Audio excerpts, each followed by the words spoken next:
I have to admit, dude, that is the best intro in the game of DFS shows. I swear, I love the music, love the whole thing. I'm Tony Altieri. That is Riku Mukherjee. This is the DFS Jags PGA Golf Show.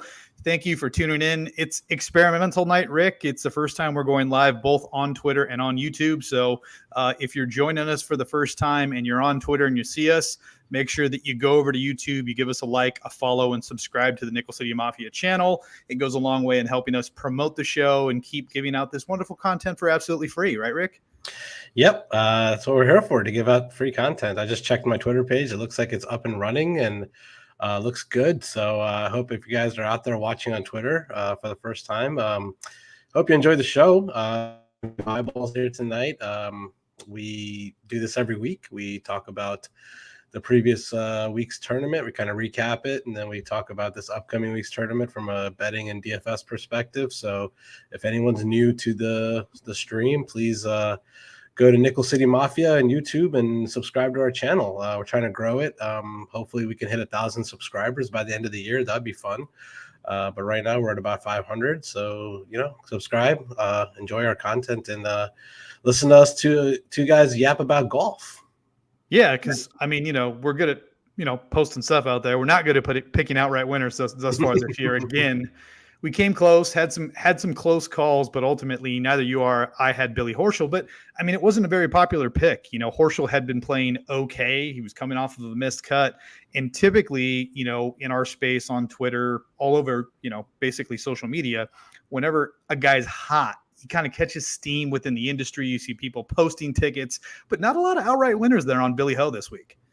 No, I tweeted it out on Saturday. Anytime Billy Ho is going to win a tournament, I'm not going to win because I never, ever, ever play that guy. I can't stand him. He's unbearable to watch on TV. He's unbearable to look at for me. He just seems like kind of a huge D-bag, I guess, and he just rubs me the wrong way. I really, really don't like the guy. I never play him. I never bet him. So when he wins, I lose. It was a really bad week for me in DFS. Thursday night, we were looking good, though. Had Cameron Young tickets, had his Will Zalatoris ticket, Neiman ticket. I had other guys in contention throughout the week, and Billy Ho just kind of ran train over the weekend. Played absolutely phenomenal on Saturday, one of the best rounds of golf I've ever seen. At a really, really tough track at the Memorial at Jack's place. And what can you say? He closed the door on Sunday. I knew that he was going to win the tournament after Saturday night. A lot of people were like, oh, he could blow it and blah, blah, blah. But Billy Horschel's a different type of golfer than we've seen. He's pretty nails when it comes to being able to close out a tournament when he has a lead. So, give him credit. Big win for him. Puts a stamp on his career, kind of. Probably the biggest win of his career. And he's looking promising to probably make the President's Cups team now. Well, Billy's one of those guys. He's been around for a while. I think he said he's been on the PGA Tour for well over a decade, 12, 13 years. He's a guy that's won the FedEx Cup championship before. He's won playoff events. But to your point, this is really kind of the signature win in his career. He hasn't really performed great in majors or WGCs. But, he is a guy who is a proven PGA vet, a guy who just won at a very tough track at Wentworth overseas in the BMW PGA Championship on the DP World Tour. So, again, it's not surprising to see a player of his caliber win a tournament like that. It's just, it had seemed like over the last few weeks, we've been seeing guys come from 5, 7, multiple shots back. But Billy did it the more traditional way. He got the big lead on moving day and then basically just kind of held water and watched the carnage kind of happen around him. Speaking of carnage, Cam Young absolutely died. I text you in the group chat that we have with Chris and Mike and just said, dude, what happened to Cameron Young? Like, he just fell apart on Sunday. Yeah. I would say the worst round of golf he's played on his PGA Tour career by far. It is what it is. That track can do it to you, man. Muirfield Village is not an easy course. There are times it's one of those golf courses where it rewards you for good shots, but it can really, really damage your score if you hit a couple bad shots. And it is what it is. It's not that round of golf is not going to prevent me from betting on Cam Young or prevent me from playing Cam Young unless there's news that comes out that he was injured or something like that. But yeah, that one round of golf is not going to shy me away from Cam Young. The guy's been absolute nails all year, and I'm going to continue to bet him and play him when he's in tournaments. And yeah, it was a good tournament. I don't really have many other takes from it.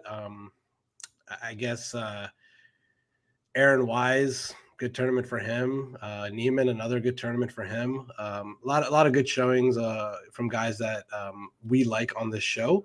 Yep. We just couldn't get to Horschel. And one thing Horschel did prove to me personally is he's not just the Bermuda guy now. I can't just play him on Bermuda because this is obviously was a bent course. And in my past, it's always been about Bermuda when it comes to Billy Ho. But this kind of proves to me that he can probably play on any given track in the country or even overseas and possibly be in contention to win. But he does seem to pop up randomly. Like there were no signs or indications that Billy Ho was going to win this tournament with his lead-in form. So yeah, good for him. The scene after the tournament was pretty nice with all his whole family there and shaking Jack's hand and stuff like that. And that was a little emotional to watch, but yeah, good for him. Good win. And I'm ready to move on to the LIV tournament. That's what we're going to talk about, right? Yeah, the LIV tournament. We'll get to the LIV tournament because I think, it's kind of been talked about within our Twitter sphere and kind of around the DFS community, just, how this is breaking down. But I will say this, with the number of names and some of them like Phil Mickelson, we kind of knew we're going to go there. We had suspected, we were just kind of waiting for the announcement. Ricky's kind of the next guy. But I do think there's going to be more guys making the move, especially with the announcement of how much money these guys are actually getting to basically go and play on this tour. And if I'm reading it correctly, the money that they're being given it's guaranteed money for basically participating in their tournaments. That's regardless of whatever purses they win in these tournaments. And again, these are limited fields. It's not 147 guys. It's 40, 50 guys. It's not, 4 days of golf. It's 3 days of golf. So there's a lot of variations in how this could all break down, especially when you add in the team aspect, which we've yet to really kind of see how those rules are going to break down. Yeah. But, for instance, if you're on a team with a guy like Louis or with DJ or one of those guys and they win the tournament, you're getting a cut as one of their team members as well. Yep. So there's a lot of money that's going to be spread around for all these guys. And obviously, the group that's backing this tournament, or I should say this tour, has got more money than they know what to do with. I mean, they offered it. It was tweeted out there. You sent it out to us is, Tiger was offered $1 billion to play on this tour. And so obviously money's not going to be a problem. It just depends on how many guys are going to end up making the jump because I don't think those announcements are done yet. There's going to be a lot more guys that we don't even know about yet that are going to end up moving over to that tour if the money, continues to flow like this. Yeah, my take is that I'm not going to say the PGA Tour is in danger quite yet. We do know what kind of product the PGA Tour is, but if this, I mean, I'm going to watch it. I'm for sure going to watch it. I think it streams on YouTube over the weekend. I think it starts for us on the West Coast. I think it's like 5 a.m. on Friday or something like that. I'm going to watch it. I'm not going to lie. I'm probably not going to watch any of the Canadian Open on Friday morning. I'm probably going to watch the LIV. I just want to see what they're producing and what the production value is going to be. And if it's anything remotely close to the PGA Tour or even better than the PGA Tour, we don't know. We have no idea what the camera situation is going to be. We have no idea what the announcing situation is going to be, the broadcast is. But if it's better than the PGA Tour or up to par with the PGA Tour, I would say that the PGA Tour is a little bit in danger at that point because the amount of money that these guys are getting is as astronomical. Like for example, like Phil Mickelson got offered or got a $200 million contract to play on this tour, and his entire 35-year PGA Tour career, he's earned about $100 million. So he literally doubled his earnings in one sitting, just basically just getting it one day. And if people are going to get to offer that money, the names like Rory and Rahm and Morikawa, these guys are going to listen. Xander, Brooks, like these guys are definitely going to listen because money speaks volumes here for these guys. And if they have a chance to, provide for their families and set up their families for generations to come, they're gonna take that opportunity. So I'm not going to say quite yet the PGA Tour is in danger, but if this product turns out to be something good for us fans, then I would say the PGA Tour is kind of in danger, and they're going to have to step up their games to be able to be able to compete with the Live Tour. Yeah, I think the biggest thing, and it's something that Mayow talked about on his show, is similar to the XFL and then previous iterations of like the USFL. The NFL took things that they did in the broadcast aspect of how they engage with fans, things that played well, and they incorporated those into the modern game. And I think you could see some of that, right? Whether it's camera angles or drones or whatever the case may be, there'll be things that the Live Tour does that the PGA Tour goes, that's kind of cool. We should do that as well. So whether or not there's any longevity to the Live Tour, I don't suspect like you that it's by any way, shape, or form going to crush the PGA. The PGA is going to go away. The PGA is not going anywhere. Yeah. But I think if anything, it could provide the PGA with a shot in the arm to get some motivation to do some things differently, right? So instead of having 70-year-old Grandpa Joe walking down the fairway and giving us terrible readings on where the ball is, like maybe we should actually staff this with some people that know where they're going. Maybe we should actually have satellite guys following these groups around so we're getting accurate shot tracker data, especially when you try to incorporate all of the live gambling and live DFS that the PGA Tour is trying to incorporate into the game. The better information, the better fan experience, the more gambling, the more money, all of that is going to build off of each other. And then that also gives the PGA Tour a better opportunity to share that money with the players, right? So now if we're talking about the type of generational wealth that they're offering these guys, the PGA Tour can compete and say, look, we can give you a cut of the money that's being generated from all of the sports betting, gambling and DFS that's out there, because they are the one tour or the one pro sport that has really embraced that aspect of it. And hopefully the Live Tour gives them some things to kind of bounce around and try. Yeah, and they're also the one sport out there, at least that we follow, besides maybe tennis, where it's an individual sport and these players don't have contracts or anything like that. So if they incorporate like contracts into the situation, and the PGA Tour is $1 billion like company, like they can afford to pay their players more if they truly wanted to. And I mean, as Phil Mickelson said in his comments, they're just a little greedy. Like they just like they like to keep their money for themselves. So it is what it is. We'll see what happens. Do you have any prediction on what the punishments are going to be for these guys going to Live Tour? Because it looks like they're going to still be able to play in the U.S. Open the following week, because Phil said he's going to play in the majors, and we know people like Dustin and Louis and Kevin. These guys are already all qualified for the U.S. Open, so they're going to play in the U.S. Open the following week. I'm really curious to see what kind of punishment the PGA Tour for their events actually like hands down to these players. But for right now, like we haven't heard anything about them being banned from the majors. So it looks like they're going to be able to play in the majors. Well, I think the other thing too to remember is that the majors are not necessarily, I mean, they are and they aren't. They're not governed directly by the PGA, right? So the USGA governs the US Open, the PGA of America governs the PGA Championship. So where the PGA can get, I guess, put some teeth in how they govern these guys, and what ends up happening is in line with suspensions and then fines, right? And then the availability for these guys to actually compete like in the FedEx playoffs where all the money is actually made. Right. Since there's no more WGCs, that's not a big thing anymore, but they can't stop them if the guys qualify for the majors. So that's one thing that's out the door. But what they can do is say, look, Phil Mickelson, you may have qualified for the PGA for our FedEx Cup playoffs, but guess what? You're not going to be able to participate this year. That's where they can really, I guess, hold these guys' feet to the fire. At the same point in time, when you're getting $200 million guaranteed money just to say that you're competing on the tour and put your name in the hat to play each week, I mean, really, what do these fines and things have? They have no teeth because it's all monetary. And if you're making a ton of money on another tour, what the hell does it matter? Yeah, and I don't even know if they're going to be able to fine them if they're quote unquote retired from the PGA, like Kevin Na said, he's resigning from the PGA Tour.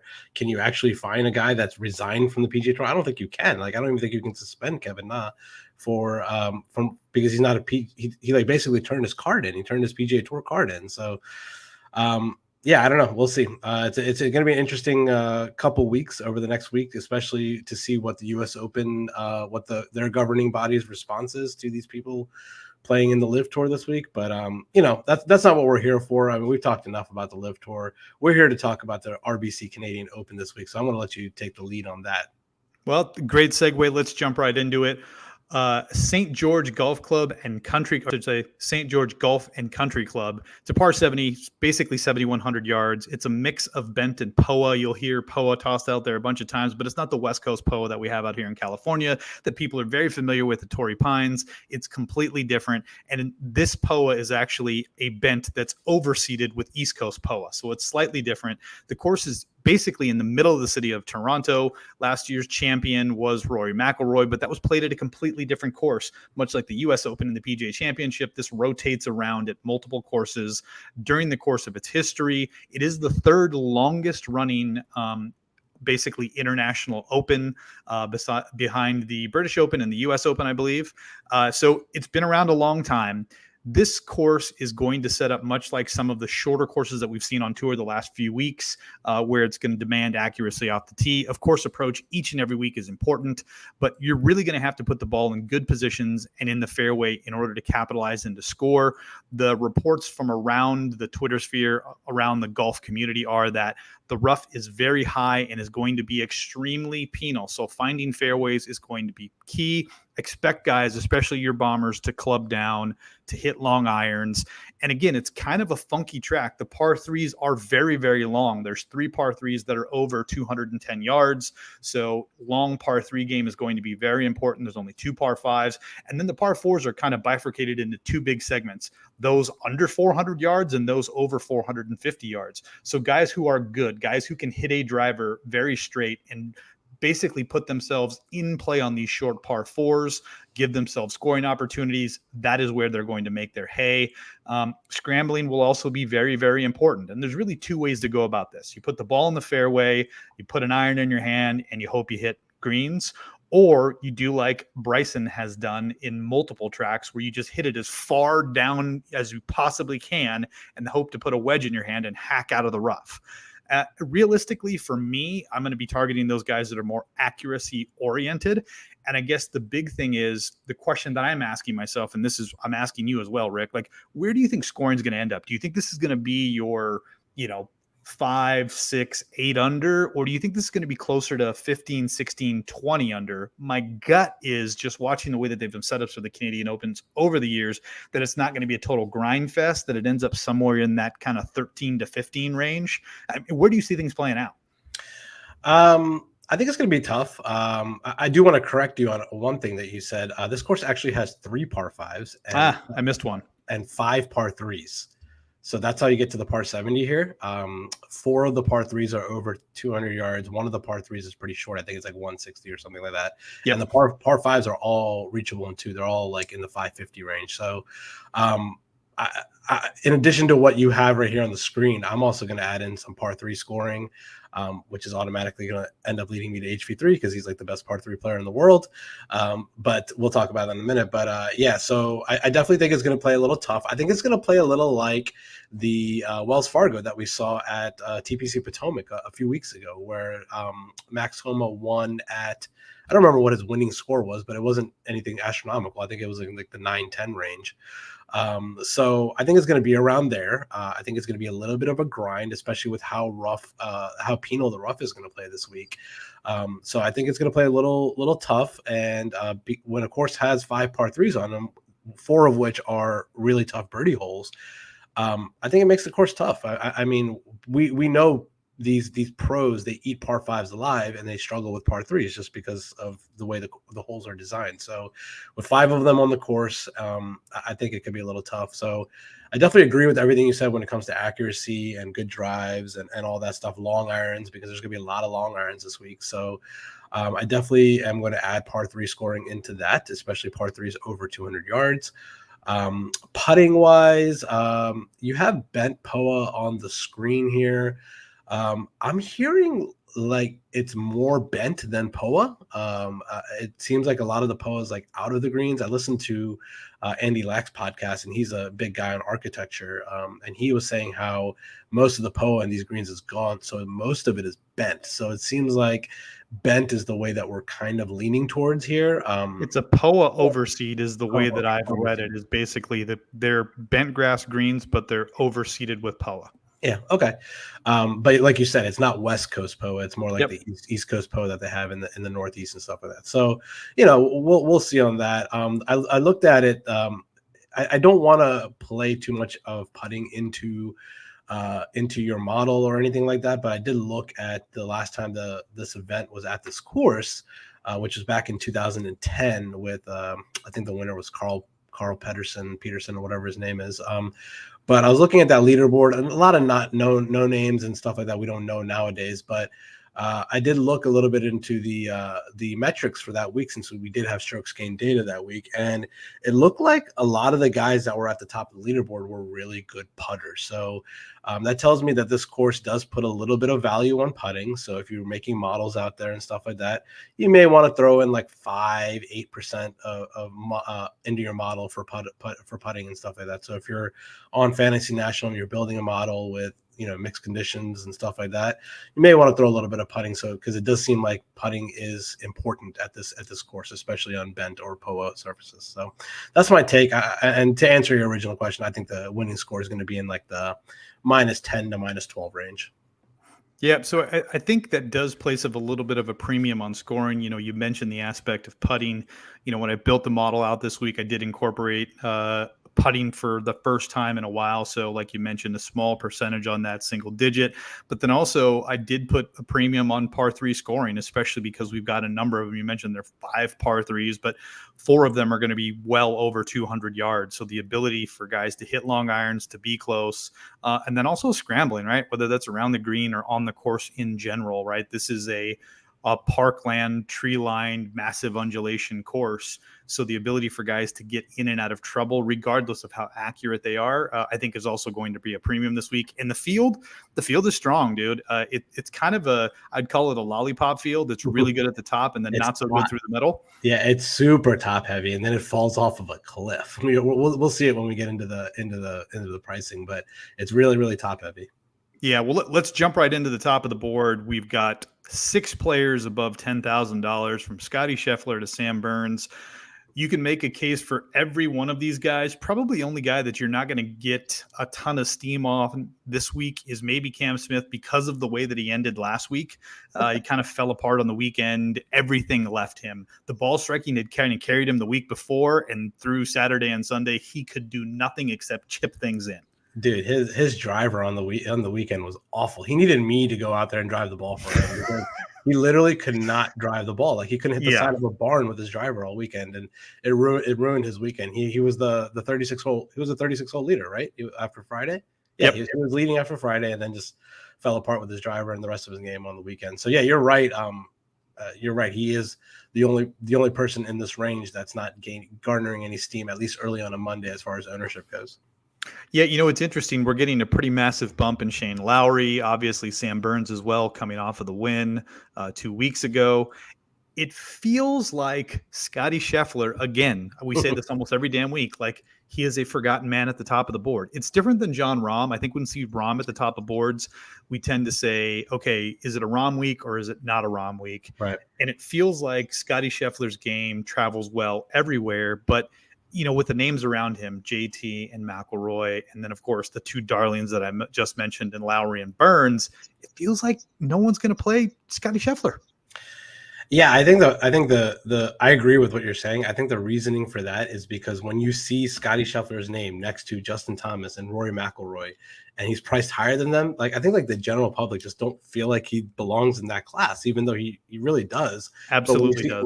When you see Jon Rahm's name up there, you're like, oh yeah, Jon Rahm deserves to be 11,000 whatever in this field, because even though he might not be the best player, he's literally probably one of the best players in the world, and he can easily win this tournament. Well, you know what? Scotty Scheffler is the number 1 player in the world, and he can easily win this tournament because of how damn good he is. He literally just almost won again 2 weeks ago. He just got a putt drained on him in a playoff by Sam Burns. But yeah, I agree with you, man. Like, people are going to flock to Justin Thomas here. People are going to flock to Rory McIlroy here. So the ownership is definitely going to flock to those guys. I'm curious to see what Scotty's ownership is going to be. He looks like he's definitely going to be lower owned than JT and Rory, but he's going to be higher owned than the rest of the fields, rest of the guys in the 10K range. So it's a little interesting of a sandwich spot, kind of, with when he's the highest priced guy. But The only problem with playing Scotty this week is that like we'll get into later, the names like at the bottom of the, if you're going to play Scotty, you got to play some guys in the low 7s and high 6s and stuff like that. And I don't know, man, things get really, really ugly down there. So I think most people might lean towards taking the savings here and playing one of the lower owned guys. Me personally, I'm going to go to Shane Lowry again. This guy has been a staple in my lineups for a while now. I'm loving him every single week. I think he is a phenomenal tee to green player. His ball striking, his stats have been amazing over the last, I would say 3 months. He's had barely any bad finishes, and at a course where I think it's going to play a little bit tougher. I definitely like Shane Lowry in the situation. And I told myself after the Charles Schwab Challenge that I'm no longer going to fade Sam Burns. I don't care what his price is. I'm not fading him anymore. The guy is an absolute stud. He is the only guy in this entire field that ranks in the top 10 in both short par 5 scoring and long par 3 scoring. So he's the only guy that ranks in the top 10 in both of those categories. So at a course where that is going to be, like we just talked about, a premium with the short par 5s and the 5 long par 3s, I'm going to go to Sam Burns again. I don't care that he just won. I don't care that next week's a major. I like him in this spot. I think he's going to, feast on a course that suits him pretty well. Yeah, I mean, I love Burns here too, and I think a lot of people are going to do exactly what you talked about. I think because you're getting quite a bit of discount on Lowry and Burns both versus Scheffler and Thomas, that I think a lot of people are going to go there. My gut is that people will end up playing Rory, Lowry, and Burns, and that JT and Scheffler are going to go under owned, and no one's going to play Cam Smith off of what we saw last week. And I mean, it's warranted for all the things that you mentioned over the last 50 rounds. Lowry is number 2 in approach. He's number 1 in scrambling. He's inside the top 10 for good drives and fairway finds. He's top 5 in par 4 scoring. So because of all of those metrics, and similarly for Sam Burns, it's hard to argue with that. And I think because of the way that pricing is done this week, and you mentioned it, that it gets pretty terrible pretty fast in the 7Ks and 6Ks. I think folks are going to try and stuff as many of these 10 and 9K guys into a lineup as possible and take chances way down the board, because I mean, particularly the 7Ks are absolutely abysmal this week. I mean, they're terrible.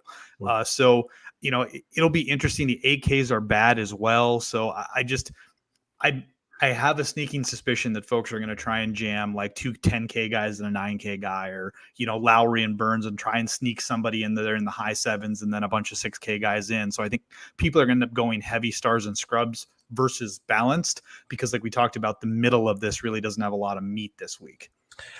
If that's the case, then I'll be happy, because I'm definitely going to play more balanced lineups this week. So I'd like that to be a little bit different. So I'm not really sure where roster construction is going to be this week. I think because of how crappy the 7K and 6K guys are, balance could be the way to go. I'm just not sure, but yeah, it's different every week, obviously. And if you can obviously hit on your low owned 7K and 6K guys, it's going to help you win a GPP. So, yeah, I don't really have much else to say with these guys. The only thing that I could possibly ask you in this situation is, these guys are obviously all looking, they're in a look ahead spot here. These guys are obviously all going to be in the favorite, they're all going to be favorites to win next week at the US Open. Is it a spot where they're trying to work on their game? Is it a spot where they're not really paying attention to this tournament and they're just trying to get their game together for the US Open next week? We saw it at the PGA a few weeks ago when Justin Thomas played the week before, didn't play well the week before the PGA, and then came out and won the PGA the next week. So is it something they're going to work on? I don't know. I think it's really hard to be like, oh, I'm going to fade all these 10K guys just because of how high the win equity is for these guys. Like, any one of these guys can win the tournament. So it'll be interesting to see. But yeah, my plays up here are definitely Lowry and Burns. Rory, I get the love for him. The last time we had a Canadian Open, which was in 2019, he straight up dominated the field. He owned the field. But this is a totally different course. And with Rory's game, is it another place that will travel well to this course? I'm not really sure.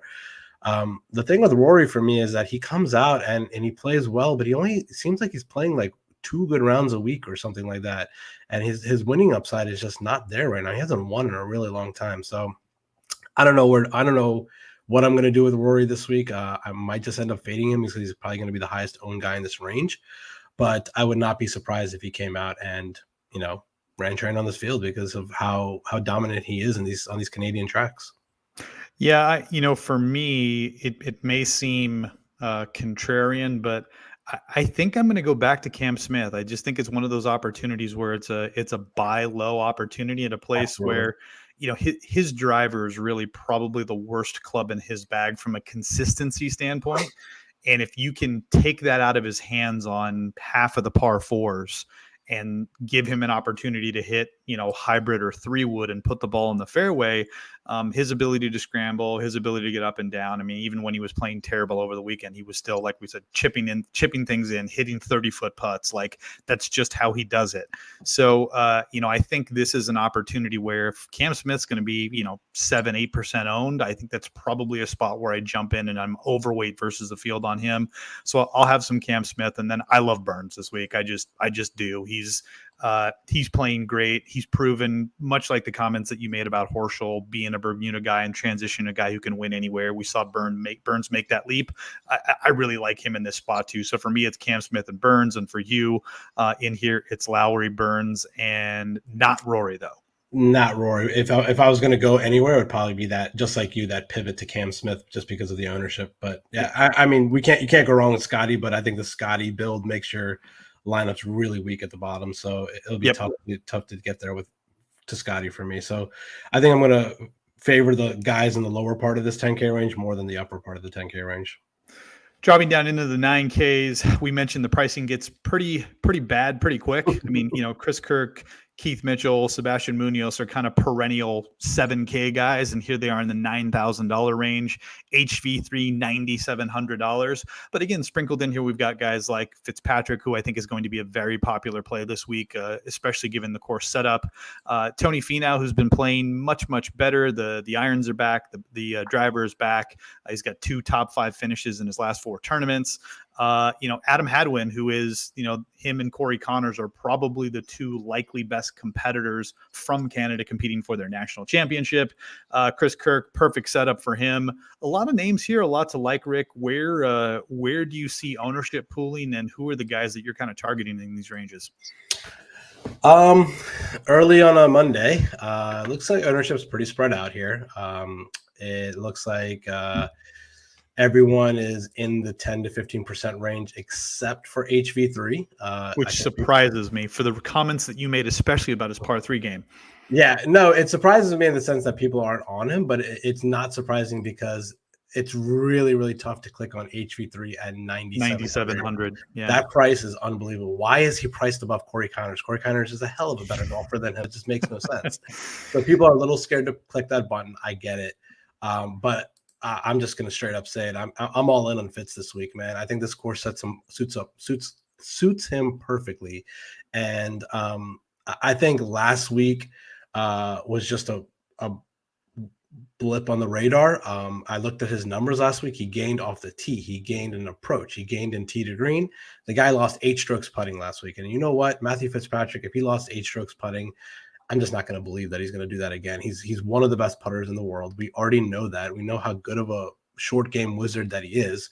So him losing 8 strokes putting at a course like Muirfield, where the greens are just like really tough at times, and I was looking at his historical stats. His 2 worst ever putting rounds are both at Muirfield Village. So it's not surprising that it is what it is. Like he just has a tough time on those greens.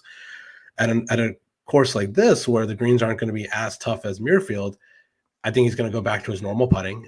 Like I just said, he's one of the best putters in the world, and I'm not swayed from a missed cut because of the rest of his game. He's lights out from tee to green over this whole season. So I know, I get it. The win equity is not there. The guy's never won on the PGA Tour. I get it. But he is a world-class player. He has won on some of the biggest stages on the DP World Tour. He can win on the PGA Tour, and I think he's going to win this week. He's my pick to win. I'm all in on him this week, and I really think he's by far the best play in this range. Yeah, it's interesting. You mentioned Fitz and his putting woes last week over the last 24 rounds. Obviously, the worst of that we saw at Muirfield Village. But again, if you go back a little ways at RBC Heritage, he lost basically 3.5, and then back to the Players the previous time that he missed because the Cup before that, he again lost 3 strokes on the green. So it is something that happens from time to time with him. The interesting thing is, we're talking about 3 totally different surfaces when we talk about Memorial, the Heritage, and then of course TPC Sawgrass where the Players is played. But when the putter is hot, he plays very, very well. And to your point, we've never seen it where he's lost strokes putting in consecutive tournaments. So Yeah, it's a good buy low from the putting aspect for him this week. Yeah, he doesn't lose putting. He doesn't lose strokes putting enough for me to sway. Be like, oh my god, he lost 8 strokes putting last week. I can't play him. His putter's cold. That doesn't sway me from playing Matthew Fitzpatrick. I think his putter's fine. Just tough greens at Muirfield, and he's going to flip it around and play well this week. And I love him this week. He rates out well in your model. He's 15th in your model. He's second in stats here. So why not? Let's play him. Who else do you like in this range? Because I'm a little torn on the other guys in this range. I obviously like HV3 from a pivot standpoint because his ownership looks like it's going to be low. He's one of the best par 3 players in the world, especially par 3s over 200 yards. I just get scared, man. This guy plays well for like 60 holes and then blows it. Like I just have that fear of ejection on Sunday, especially if he's in contention. I just don't know. I just don't know. At 9,700, I need him to not do that. You cannot do what he did at the Charles Schwab Challenge if you're going to pay that price at 9,700. Yeah, I mean, that is the fear with HV3. We've seen it over and over again, is basically he's great for 3 days and then falls apart on Sunday. For me, I have a different approach. I have a number of bets from this range, but in terms of DraftKings, I mean, I like Fitz just like you this week. The thing for me is whether or not I can get on board with having a chalky Fitzpatrick when everybody else has got him. I love HV3. I love Finau this week. He's just been playing so well. And I think if you can take driver out of his hand, which during the course of the year has been the club that he's probably struggled with the most. Again, he hasn't putted well for most of the season, but if you look at this last 4 tournament stretch, he's kind of pulled it all back together, playing more like the Finau that we expect to see week in and week out. I love Connors as well. And then Hatton is a guy that I'll probably end up seeing where ownership comes in before I jump on. The lower part of this range, I think Hadwin's going to be way overowned. I think Munoz is going to be overowned. I think Kirk is going to be overowned. Mitchell's the one guy that I kind of am scratching my head a little bit, wondering where folks are going to end up on him. So to answer your original question, Varner, Connors, Finau will be staples for me. Maybe sprinkle in some Hatton, maybe sprinkle in some Mitchell. Okay. For me, I think, okay, so I don't know if anybody I don't know how in our fans, I don't know how in depth of knowledge they know about these Canadian guys, but Corey Connors and Adam Hadwin, this is their masters. This is everything to them. And for some US reason, Open, yeah. Yeah, it's their tournament. They would rather win this tournament than a major, I think. And I think that pressure gets to these guys, man. Canadians do not show up at this tournament. They just overall have really bad performances at this tournament. Corey Connors has never played well at the Canadian Open. I think I'm looking at his finishes at the history of his Canadian Open. He's made one cut out of the last four attempts. So I think I'm going to fade the Canadians in this range. I think it's a little bit too high pressure of a situation for them. They might choke. Obviously, if this was not the Canadian Open, Corey Connors for this course is perfect. Perfect. Yeah. Absolutely perfect. Accuracy wise, ball striking wise, this is a perfect setup for him. But I think just because it's the Canadian Open, I'm going to fade him. And I'm going to drop down to maybe Hatton. I like Munoz in this situation. His form has been great. He's number 3 overall in your model. So I think for me, it's going to be Fitz, Varner, Hatton, and Munoz. I don't think I'm really going to get to anyone else in this range. Yeah, I think a lot of it's really going to come down to ownership. Like we talked about, Kirk is really catching a lot of steam early in the week. short course, premium on accuracy. He's been playing really well, especially in his approach game. You know, when you talk about Chris Kirk, kind of how he profiles and what he does well. I mean, in the model, he's ranked way up there, but, you know, he's number 9 off the tee. He's in the top 30 in approach, really good in putting. I mean, he's in the top 20 in fairways. He's in the top 15 in par 3 scoring. So from all those aspects, he checks a lot of boxes. And I think a lot of people will get there, which makes him an easy fade for me. You know, I just, especially with, like we mentioned, the names that are at the top end of this field, the guy's priced above $10,000. He's an easy guy for me to pivot off of. You know me and Seabass. I love Munoz. He's like one of my favorite players. I bet him basically every single week. I will be betting him first round leader. Him and HV3 will be my first round leader bet that I will place this week. I like it. Yeah. I don't blame that. We made that decision at the what tournament was that where he shot like 60 a few weeks ago? I feel like it's every tournament that he plays in, right? Yeah, he just comes out firing on a Thursday and then just like doesn't win the tournament ever. So he's on my betting card. I bet him this week to win the tournament. So, but yeah, I'll probably throw in a little first round leader action on him too. Well, let's drop down into the 9Ks, and this is where things start to go a little bit. What'd you say? Sorry, the AKs. Yeah. Things start to go a little bit sideways in terms of pricing. Some names that, again, you will see in the 6,000s pretty much most weeks, but it's topped off by Patrick Reed. He's probably the best player in terms of form, pedigree coming into this tournament. He's followed up by Justin Rose, who obviously Justin Rose is a major winner, and he has been playing much better as of late. Tigala, Vegas, Hughes, Rasmus Hogard, Brendan Todd, and then everybody's darling this week, and rightfully so, CT Pan coming in at the bottom of the 8K range. Rik, where do you see yourself playing guys out of here this week? And obviously a lot of it's going to depend on lineup construction. If you're going, you know, 2 guys in the 9s and a guy in the 10s, like you're just not going to be able to get to the 8s. But, you know, if you're playing $8,000 guys, and it sounds like you're going to be doing more of a balanced build, who are your guys that you're going to be targeting here in this range? Ugh, it's ugly. It is ugly. I was pretty high on Patrick Reed last week. He was in my main lineup, and I thought he was going to do really well at the Memorial last week. And, you know, he was coming in with such good form. And then he kind of shit the bed on last week. He was over par. He did not play well. So I think I'm going to go back to not playing him. It just doesn't appeal to me. I think I'd rather play him next week at the US Open, where it's a tough track where you need to grind out pars and stuff like that, where even though that is the case this week, and if Patrick Reed burns me this week, he burns me. It is what it is. I just don't think I can really click on that name this week. It just doesn't appeal to me at 8,900. I'd rather play him next week. I'm assuming he's going to be in the 7K range next week. So I'd rather play him next week when he's in the 7K range. But sorry, I clicked the slide there. TT Pan's my favorite play in this range, man. He's been so good. A lot of people were scared off of him in recent memory just because he had like a late withdrawal or something a few weeks ago.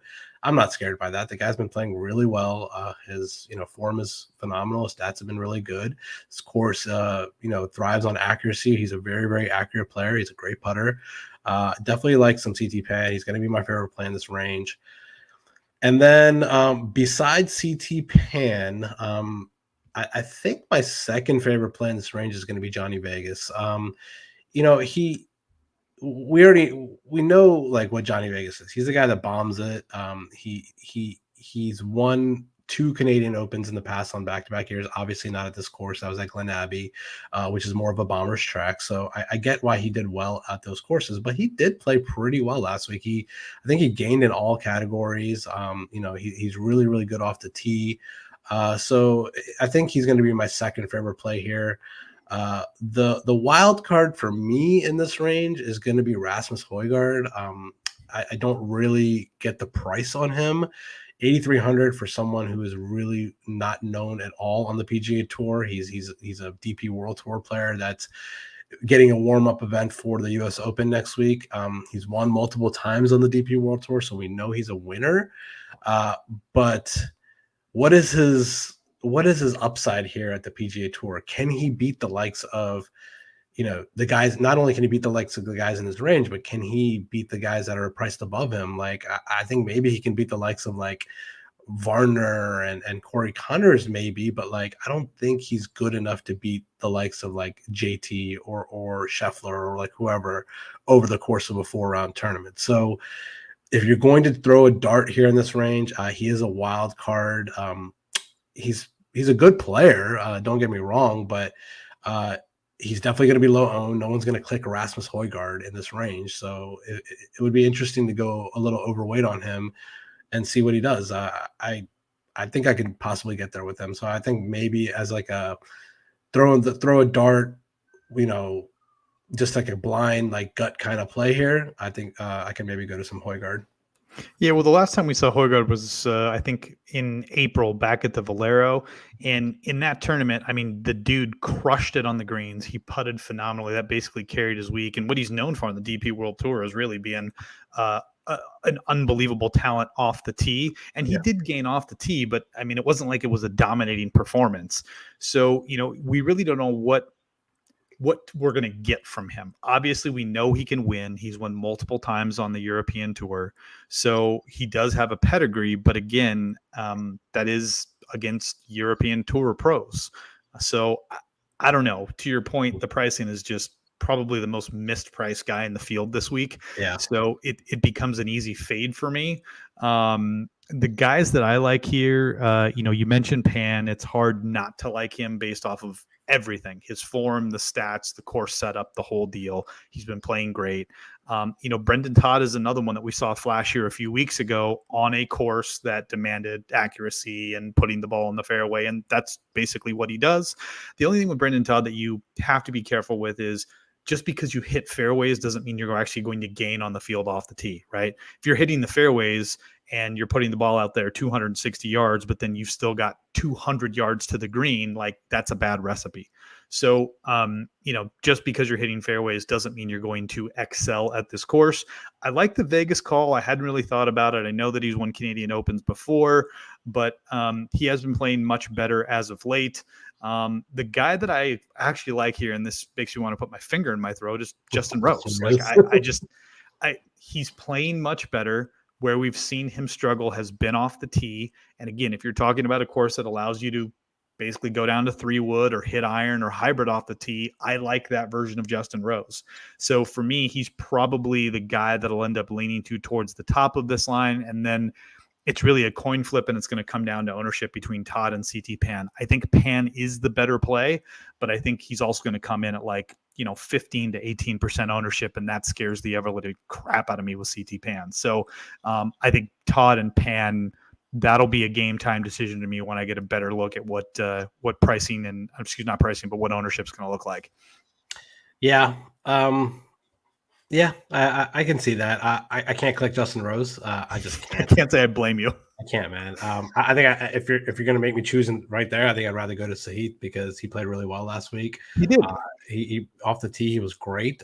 He had some struggles around the green, but the price is a little steep. I mean, Sahith Theegala should not be 8,700. He was literally like 6,500 last week. He got like a 20, T5 though. He played phenomenal. Phenomenal, yeah. So I get it, but yeah, I think I'd rather fade Reed and Rose personally, and then just go down to Sahith or Vegas, and then CT Pan down below. And I have no interest in Hughes or Brendan Todd either. Yeah, Hughes, he's an easy scratch off for me. Canadian Open, no thanks. But Todd, like I said, I could see sprinkling him in as basically a pivot off of CT. He played really well his last time out. I think, what was he, second place at the Charles Schwab Challenge, either second or third or something like that? You talking about Brendan Todd or? Brendan Todd, yeah. He was in the final group, right? Let's see here. Todd, let's pull him up here. Todd, he was in the final. He finished third at the Charles Schwab. Before that, he missed the cut at the Byron Nelson, played in Mexico, RBC, Valero, had a top 8. So he's been playing pretty good. He's made, 4 out of his last 5 cuts. The only missed cut was at the Byron Nelson. And we obviously had a kind of a weird, freaky week because he lost 3 strokes off the tee in that round, in that tournament. So if you kind of throw that one out of there, the Charles Schwab, which is a pretty good corollary to this course in terms of just course setup and fit for Brendan Todd, He played really, really well, gained in every aspect, including around the green and putting. Tee to green, he was almost, he was well over 6 strokes gained versus the field. So I like Todd, especially if I can get him at a discount versus CT Pan, where both guys have a similar skill set. Okay, yeah, he was in the final group at the Charles Schwab Challenge with Scheffler, and he held his own, man. He played pretty well. So, yeah, I can see that. Dropping down into the 7Ks, this is where things, again, continue to just get ugly. There's a couple guys that I think you could have rotated in based off of pricing. Like, I don't know why, like, to your point, Rasmus Højgaard was in freaking 8,000s and, Aaron Rye is 7,900. Like, it doesn't make any sense to me. But there's a good list of guys down here. There are some guys to go to. For me, the names that I like, I'm just going to throw out a couple here. I like Hank Lebioda. Like, he was a guy that I loved, a few weeks ago. We saw him flash a few weeks ago. And again, if you can take the driver out of Hank's hands, he's in much better shape. And if the putter gets hot, like we saw last year, he can be in contention. So I like Lebioda way down the board at the min 7. Bumping up just a little bit. Patrick Rogers, I think, is going to just be so uber popular. Like, he's an easy fade for me, but I like Smotherman. I like Smalley. My boy David Lipsky. Finally, the numbers are finally justifying my love for David Lipsky. So I'll be all over Lipsky, and then Rye is the other one that I probably like out of this group. If I'm going to add a fifth man to that group that'll rotate into the 7,000s, it would probably be Adam Long. Adam Long's been playing really good, pretty steady here the last few weeks. So I like him a lot as well. Yeah. I don't think, I actually disagree. I don't think Patrick Rogers is going to be that owned this week. I think people are going to see that ugly missed cut last week and not click his name. I do like him this week. So for me, I'm just going to get into this right now. I had to create, so these guys are so bad down here. Like, I had to create some sort of narrative for the guys that I want to play. And what I did was, so today, for those people that don't know, was the final day to be able to qualify for the U.S. Open. So there's a lot of Monday qualifying events all throughout the country to see who can get spots into the U.S. Open. So what I did was I just went through all the events that went on throughout the country today, and I looked at the guys that played really well today and are in this field. So what I'm thinking, I'm building my narrative on guys that played well today, are carrying some momentum into this week, because I really don't have anything else to put my hat on any of these guys.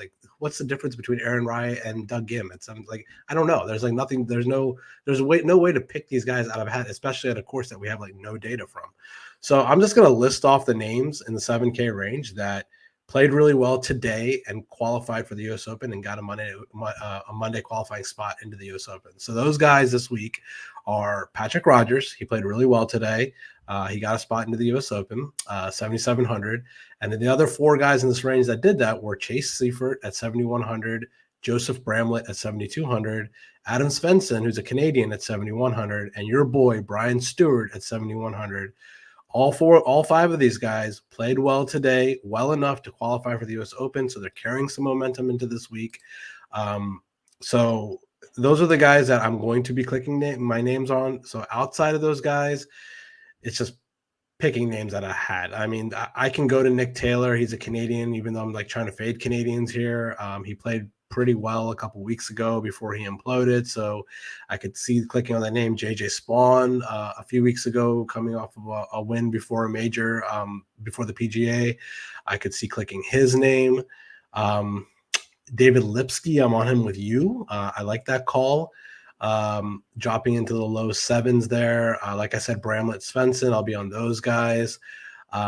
And then Peter Malnati's been good to me over the last few weeks, so I could definitely click his name. That's about it for me. I do like Aaron Rye at the top, but he's looking like he's getting a lot of steam up there, so I might have to fade that chalk. But yeah, I think my plays here are going to be those guys that I named that played well today, and also a couple little other guys sprinkled around them. But like I said, it's tough for me to figure out who to play down here, and I just have to create some sort of narrative. So I'm going to pick the guys that played well today and are carrying momentum into this tournament because they got a spot in the US Open next week. It's not a bad argument. The other two names that I will throw at you from in this range that are at least worth mentioning, and no one will be playing them at all. One, $7,100, Brant Snedeker. Sneds had his last three versions of the Canadian Open, which have been at multiple different courses. He has a fourth, an eighth, and a fifth. 3 top 10 finishes, 2 top 5s. The other name that I will throw at you, the dude has been making cuts, doing nothing special, but if you're looking for a cut maker, $7,200. Rick's boy, they go shopping for their clothes at the same stores. I swear to you, see this guy on the course, you see Rick on the course, he looks exactly the same. Your boy Rory Sabatini, he's made 3 out of his last 4 cuts in the Canadian Open as well too. 2 top 15s and a top 25 thrown in there. So Sabs and Sneds, I think, are the 2 guys that you can grab way down the board here. If you're looking for somebody to just make the cut and fill out a lineup, I think they're not bad guys to throw in your lineups. Okay, sure. You can sell me on these guys. I don't mind playing Rory Sabatini. Like you said, he does have really good tournament history here. And he's been making cuts, dude. He's made like 3 or 4 cuts in a row. Yeah. Let him go out there and we'll have the silver medal on. Yeah, he'll be rocking the whatever the stupid hat is that he wears all over the place, and his fire red pants. I mean, the guy looks like a total ass clown, but he's been making cuts and he plays well in the Canadian Open. Okay. I'll take it. I don't really have much else to say here, man. This is where it gets really, really ugly for me. So I don't know. Yep. I think we've kind of beat it to death. There are some options here, and I think you can kind of pick your poison. But again, the key word there is poison, because you don't want to have too much of any of these guys in your lineups. Yeah, I totally agree with that. But you're going to have to. I mean, this is where this is where you're going to win your GPPs with naming, hitting one of these guys. So, let's just drop out. Let's just drop down to the uglier range. All right, so the dumpster. We had a question from Greg. Did we pull that up? Yeah. Well, I answered it, but we'll get to it because he asked specifically about a guy down in the $6,000 range. Okay. So when we drop down into the dumpster below $7,000, there are a ton of golfers. They're a little bit difficult to see on here, but you kind of see that most of the guys are in the deep, deep red, which means they're terrible. That's why they're priced at $6,000. With all that being said, to your point, Rick, if you're going to be able to build lineups where you've got 1 or 2 or maybe even 3 guys from inside the 9 to 10K range, you're going to have to go down here. And I think it's important to understand who you should play. My favorite guy from this range is the guy at the top of this at 6,900. That's Shank. He's been playing well. I feel like Adam Shank and Adam Long. Yeah, are they both Longs? I can't remember. Both Adams. Those guys are like interchangeable for me. I feel like each week you could swap out the other guy and they basically perform exactly the same. Other guys that you can look at, Bryce Garnett is one of those guys on shorter tracks. He always shows up and plays pretty good. We see Jason Bird's name pop up on a lot of these like alt field events. Again, shorter tracks, places where he's not going to get overpowered by the golf course. And then dropping down a little bit farther, I like Scott Brown, and then our boy Two Glove Tommy Gainey right below him. But Scott Brown more particularly because of the way he plays. He does have some history at the Canadian Open. He's coming off a couple of made cuts. So Scott Brown is another guy way deep down the board. Other than that, dude, like I really don't know. Maybe David Hearn because he's Canadian. You can go there. Your boy and your fellow Trump supporter, Jim Herman, is also way down the board at 6,100. So you might be able to find some love there from your boy, Jim Herman. And then my favorite play from the 6,000s, Dick S. Johnson, Richard Johnson. Like I love Dick. I love me some Dick Johnson. Who is that guy? I have no idea. I just saw his name and said, I'm playing Dick Johnson. He has the double Dick name. Yeah, at least one lineup is going to have Dick Johnson in it. All right. Real quick to answer Greg's question, he asked if our life depended on it. Can you pull that question back up? So he said if your life depended on a 6,400 golfer making the cut, who are you picking? I know you said Scott Brown, right? That was your answer. You got it, Scott Brown, baby. Scott Brown for you. Greg, I'm just gonna go ahead and say I think the guy with the highest skill quality here is probably Henrik Norlander at 6,400.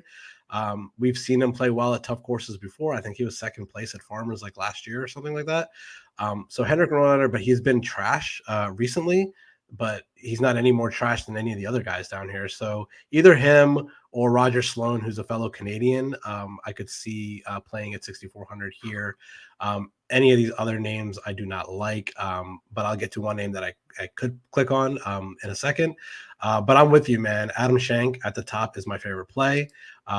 Just like the 7K range, I went through all the people that qualified for the US Open today. I listed the names out for these guys who played well today, made the US Open, guaranteed their spot next week at a major, which means they're playing well today. And I'm going to start it off by saying the three guys. There was a qualifying event in Ontario, Canada. So these are the three guys that I could throw darts at because they literally played right down the street, so they don't have to travel far to this course, and they're riding some momentum. And those three guys are going to be Callum Tarrant at 6,700. He played really well. Yep. What's that? What'd you say? I said rip him, tear him. Rip him, Tarrant at 6,700. I think he shot 65 today at the qualifier. Satoshi Kodaira at 6,700. He qualified at the same event. And then a complete dart here. He's on my betting card. The guy shot 62 today at a US Open qualifier, won the tournament. Jonas Blixt at 6,200. Fellow Swede, not fellow Swede, but the Swede down here at 6,200, shot 63 today, right down the street, carrying some momentum, qualified for the US Open. Definitely could click his name. So Blix, Tarrant, and Kodaira all qualified from that event in Ontario. The other names down here that also qualified today from other qualifiers throughout the country, Danny Lee at 6,600, a boomer bust type of guy. Adam Schenk, like we just said, I love Adam Schenk. He played really well today. He qualified for the US Open. He's the best golfer in the 6K range overall talent-wise. Wyndham Clark at 6,900 also played well today. Hayden Buckley at 6,900 and Bo Hogue at 6,100. These are all guys, like I said, qualified for the US Open today, carrying some momentum, played well on a Monday, could carry some momentum into Thursday. Outside of those names, I really don't have anyone else, man. Everyone else is just garbage down here. I couldn't even tell you who I would want to play down here. I really don't have anyone, man. I have to create some sort of narrative here. I guess maybe Carlos Ortiz at 6,700, but he's been so bad recently. He's been coming off of an injury. Paul Barjan, I was thinking about playing him, but he was in a US Open qualifier today and shot like 73, so I'm not going to 73 Paul Barjan. I was looking at Fantasy National, and in the 6K range, there's only like 4 guys that have been gaining tee to green in the last like 24 rounds or something like that. It's really, really slim pickings down here right now. So I'd rather take my shot on guys that I know at least played a good round of golf today and could carry some momentum into Thursday. So those guys that I just named are going to be the guys that I'm playing in this range. A little sprinkle of Jonas Blixt. I got him on my betting card at 1,000 to 1. He is my betting long shot here, just in case. Put $1 on him. 1,000 to 1. Those are fantastic odds. We've seen this guy win on tour before, even though he hasn't done it in a long time. He is a former PGA Tour winner at 6,200. So, but yeah, there's no doubt about it that Adam Schenk's going to be the guy in this range that is going to be in the majority of my lineups. Anywhere that I'm rounding out my lineup in the 6K range, he's going to be the click for me. So no love for your boy Chuck Hoffman, even though he has 2 top 10 finishes in the last 4 or 5 years of the Canadian Open. Honestly, I just didn't even see his name. I just skip over his name now. You know what's crazy? Let me read you off some of the names, because as we were kind of looking at this and I'm going through, and obviously I built out the model, did my dive, selected the guys that I like, but I'm just kind of going through this name by name. Listen to some of the names that are down here. Former PGA Tour winner Ryan Moore, our boy Chuck Hoffman. This is the one that blew my mind. This shows you how far the mighty have fallen. Rafa Cabrera Bello, dude, I saw that too, man, is down here at $6,600. Our boy Mike had the biggest man crush in the history of man crushes on Rafa for like 3 or 4 years. Dude. He's a handsome guy. Dude, he was one of the best players coming off the European Tour for years, and he is just absolute dog crap now. I mean, seriously, he's terrible. Yeah. But he's down here as well too. And then there was one more name that caught my eye, and now I'm going to lose it because I'm scrolling through I'm just naming names. I'm like a witness in the a case against the mafia. I'm just naming names at this point in time. Sam Ryder, maybe. Yeah, Ryder. I mean, yeah, sure. I mean, it just again, there's to your point, you've got to create some kind of narrative for why you're going to end up taking some of these guys.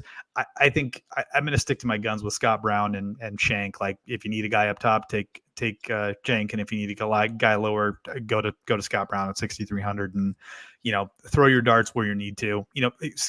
Cam Piercy's another guy whose name pops up on alt field events from time and time again. So, he's very good at approach. He's one of those guys that gains tee to green, but he's just terrible, like terrible putter, like absolute garbage putter. Like, he is terrible. Yeah. And then Danny Lee is one of those guys who will miss like 15 cuts in a row and then spike and finish T2 at a tournament that he has no business finishing T2 in. Yeah, he was on my list of names, man. He played really well today. I was tracking it a little bit. I think he shot like 65 or 66 today to make the US Open. So he's one of those guys where he feels it. If he feels it, like, it doesn't matter the course, he can go out and shoot a low number. And that's what you're looking for in this range. I mean, you're looking for someone to just make a cut for you down here. And if Danny Lee can go out there, he's like a first round leader kind of guy. And if he can go out there and fire like a 66 or a 67 on Thursday, good chance he's going to make the cut and make some points for your lineup. Yep. Well, I think we've beat this to absolute death. Yes. I don't think there's any Yi Chow for you or me in this one. Who the hell is Yi Chow, by the way? I have no idea. It looks like a misspelling. Like, it sounds like the name of a Chinese Italian restaurant. Yi Chow. Why are only the Asian guys in your model? Why do they have their last name in caps? I like to highlight them. I love to highlight the Asian guys. All right. I don't know. I don't know. I don't have an answer. I don't know. I thought maybe, like I said, I thought he was an Italian Chinese restaurant. I might be able to get like, chicken Parmesan chow mein. I don't know. Yeah.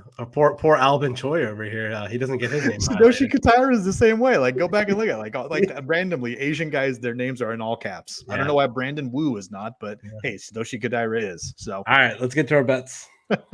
Bets for the week. I'm going to stay at the top of the board, dude. I'm going to go back to Cam Smith. I got a good number. A lot of these guys I hit super early when everything opened, and they've changed drastically since then.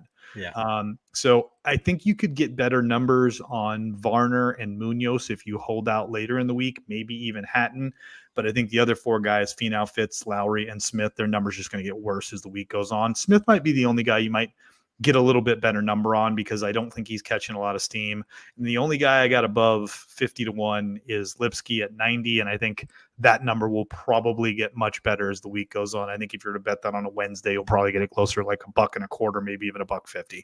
But that's it to me. I'm going to have a smaller card move towards the front of the betting board this week. Yep. Okay. My card, kind of similar to yours. My main bets up here are going to be Lowry, Fitz, HV3, Munoz, and CT Pan. The bombs that I have, these are like legit bombs. Like, you got to put like $5, $10. Yeah, you get Jonas Blinks at 1,000-1 on there. There you go. Just gonna stick with my narrative here. Obviously, if we have a line that looks good like throughout the week for a live bet, maybe we'll throw something out there on Twitter. But Nick Taylor, just in case if he wins the Canadian Open as a Canadian, that'd be impressive at 130. Rogers and Shank, we already talked about those guys. I think the Rogers number at 200 is pretty good, especially where he's priced on DK. Danny Lee, like we just talked about, got him at 380-1. And then the three guys that qualified for the US Open in Canada and Ontario, and they're just making the short trip over after playing really well today. Callum Tarrant at 500-1, Satoshi Kataira at 500-1, and Jonas Blix at 1,000-1. And then extra super bonus bet for me. You are degenerate betting the Live Tour. Live Tour. The only reason why I bet this is because the number is just wrong. 66-1 on Hudson Swafford. This guy literally won on the PGA Tour like 2 months ago or 3 months ago or something like that. And now he's priced with guys that I've never even heard of at 66-1. So I thought his number was just wrong. I think he should have been closer to like 30-40-1. So I think the value that we're getting for Hudson Swafford in an absolute garbage field at 66-1 is a pretty good number. And I think I just saw it before the show started today. I think that number's already been bet down to like 45 or 50-1. So I'm actually getting pretty good value on that right there. But Obviously, I had no idea anything about the course. I'm just basing that solely based on a number here on a guy that's a multiple-time PGA Tour winner that I just think was priced wrong. So 66-1 on Hudson Swafford. Most likely it's going to be, my guess would be like Louis Oosthuizen that wins that tournament, just because that'd be the icing on the cake for Louis, just to go out. Popular pick this week. Yeah, Live Tour bet. But but anyways, my main bet here is going to be Fitz. He's going to be my highest unit play. He's my pick to win this week, and hopefully he brings it home for both of us, because you have him on your card too. I do as well. I think there's value in Fitz this week. Just one of those weeks where it just seems to set up. And I know we've been saying that about him for freaking months now, but I think he will win, much to your comments that you made earlier about him. He is a talent. He needs that opportunity to break through. And I think he's close. And this could be the week that he does it. Hopefully for you and me both, that this is the week. Yep. All right. Well, if you guys are still with us after an hour and 10 minutes of talking about this tournament, please like and comment and subscribe to the Nickel City Mafia page.